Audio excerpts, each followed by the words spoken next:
Why has human culture become so self-centered? A deep dive into the rise of individualism and its impact on society. November 18, 2024. In an increasingly interconnected world, it might seem surprising that human culture often places such a strong emphasis on individualism. From social media to consumerism, from politics to environmental policy, many aspects of modern life seem to revolve around self-interest and personal gain. But why has this become the dominant cultural mindset, and what are its consequences for society as a whole? The rise of individualism in modern society. Over the past few centuries, particularly in Western cultures, individualism, the idea that personal freedom, autonomy, and success are the highest values, has become the cornerstone of many societies. From the Enlightenment period, which emphasized personal rights and freedoms, to the rise of capitalism, which rewards individual achievement, the focus on self has shaped much of human culture. But what was once seen as a revolutionary shift towards personal liberty has gradually morphed into a culture that often disregards the needs and welfare of others. Dr. Caroline Harris, a sociologist at the University of Oxford, explains, for much of human history, societies were more community-oriented, with an emphasis on collective well-being.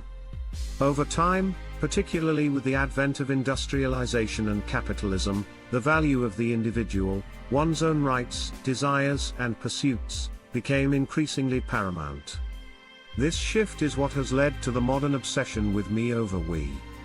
The influence of capitalism and consumerism. One of the most significant factors contributing to the rise of self-centeredness in human culture is capitalism, and the consumer-driven economy. In capitalist societies, success is often measured by wealth accumulation, status, and personal achievement. Advertisements, corporate messaging, and popular culture all reinforce the idea that individual success is the ultimate goal, and that our worth is tied to what we own, how we look, and how much we can consume. Capitalism incentivizes individual gain at the expense of community, says Dr. Harris.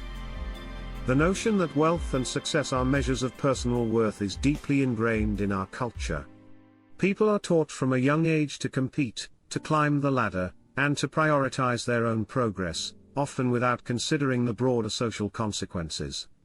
This mindset isn't just about wealth accumulation, it's also about consumerism, where people are encouraged to buy products that promise personal satisfaction and fulfillment.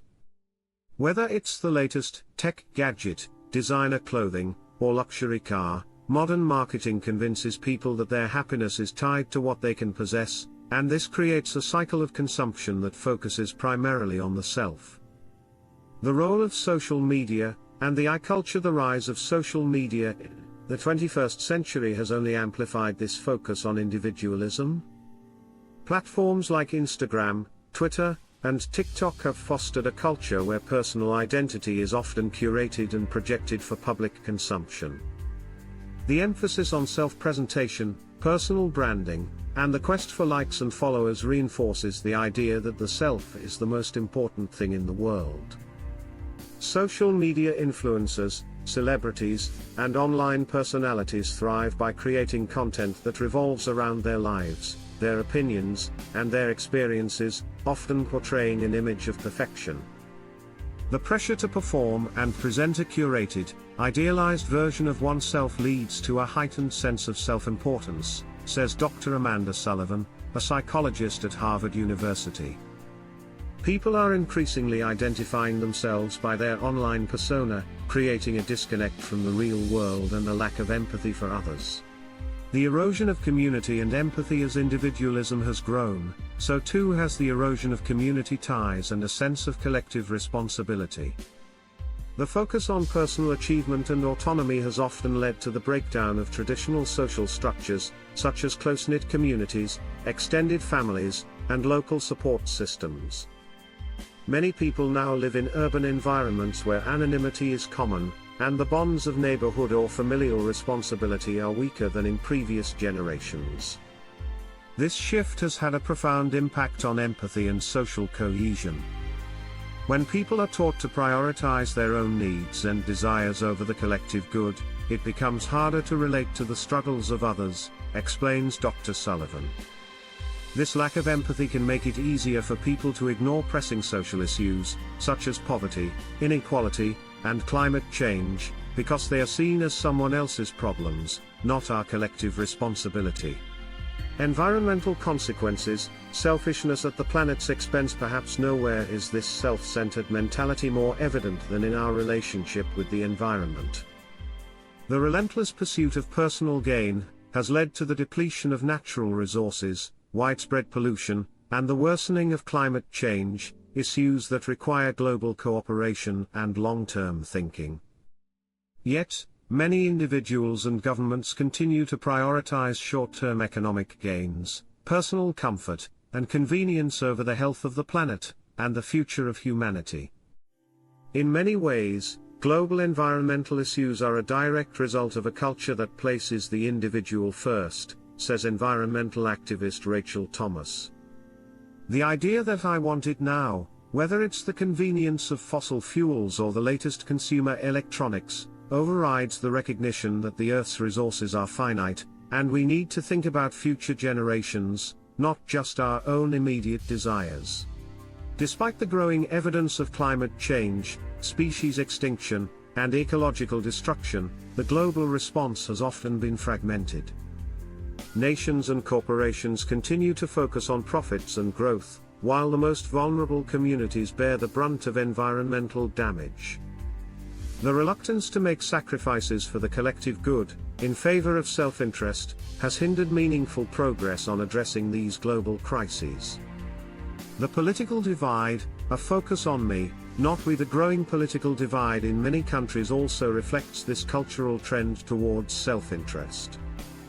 Political ideologies have become increasingly polarized, with each side often prioritizing the interests of their own demographic rather than seeking common ground or solutions that benefit society as a whole.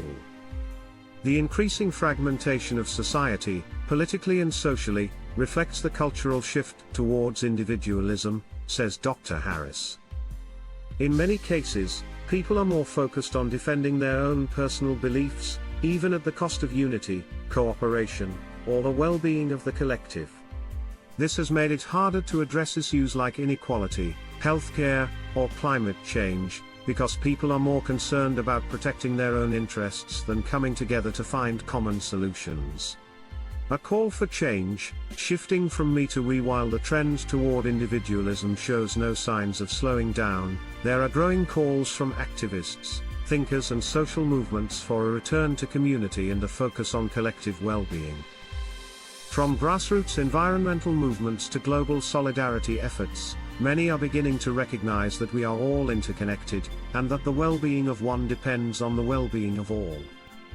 Ultimately, we have to ask ourselves, what kind of world do we want to leave behind? Says Thomas. If we continue to think only of ourselves, we're headed toward a future of inequality, ecological collapse, and social disintegration. But if we can learn to think collectively, to prioritize others' needs alongside our own, we might just have a chance at creating a more sustainable, compassionate world. Conclusion: moving beyond the I to the we. The focus on individualism in modern human culture has shaped much of our behavior, from politics to environmental policy to our day-to-day interactions. However, the consequences of this self-centered mindset, the erosion of empathy, the disregard for the collective good, and the exploitation of the planet, are becoming too apparent to ignore. As the world faces global challenges like climate change, inequality, and political division, it may be time to reconsider what it truly means to be human. Are we individuals in isolation, or are we part of a larger, interconnected world where the actions of one affect the well-being of all? The answer, perhaps, lies in shifting from me to we.